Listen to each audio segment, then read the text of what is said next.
Hi, ako po si Atoy ko. Ako po ang head coach ng Mapua Cardinals. Ito po ang pang-5 taon ko bilang head coach ng Mapua. First year ko naglaro ng NC, MVP ako. Sayang nga, hindi pa uso ang rookie MVP. Dapat dalawa pala title ko ng rookie MVP.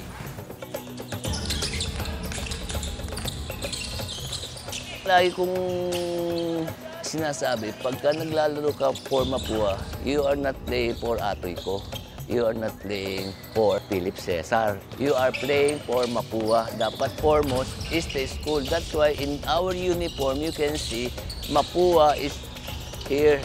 Oraime gives the lead back to Mapua. Pansamantalang nagpaalam yung foreign players namin na si Olwell Oraime na hindi daw siya ganadong maglaro ngayong taon na to. Tapos may mga 2-3 players ako unhealthy.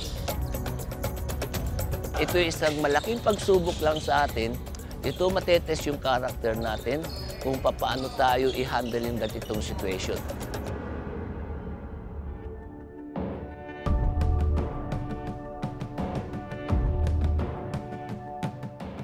Mission namin ngayon, lumaban lang ang lumaban.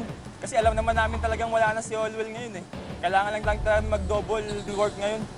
Tapos kailangan maayos ko yung team namin, kailangan mabuo ko talaga. Kailangan talaga maging solid kami kahit maraming nawala sa amin, wala si Olwell, wala si Labiting. Kailangan namin talaga maging solid. Sa sobrang tagal ko dito na sa Mapua eh. Itong ngayong taon lang na to na yung sobra talaga yung samahan namin. Hindi kami mag-give up. Kung ano yung meron kami ngayon, magtutulong-tulong kami para makamit yung pangarap ng bawat isa sa amin. I have a newly recruited player from Canadian, si Cedric Pelayo. Hopefully, he can adapt to the system already. We're here to surprise the NCAA. We're going to surprise Manila.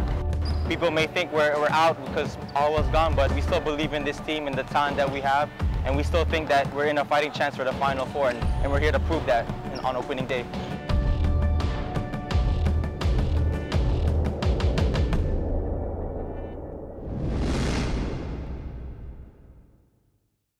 Subscribe to ABS-CBN Sports and Action YouTube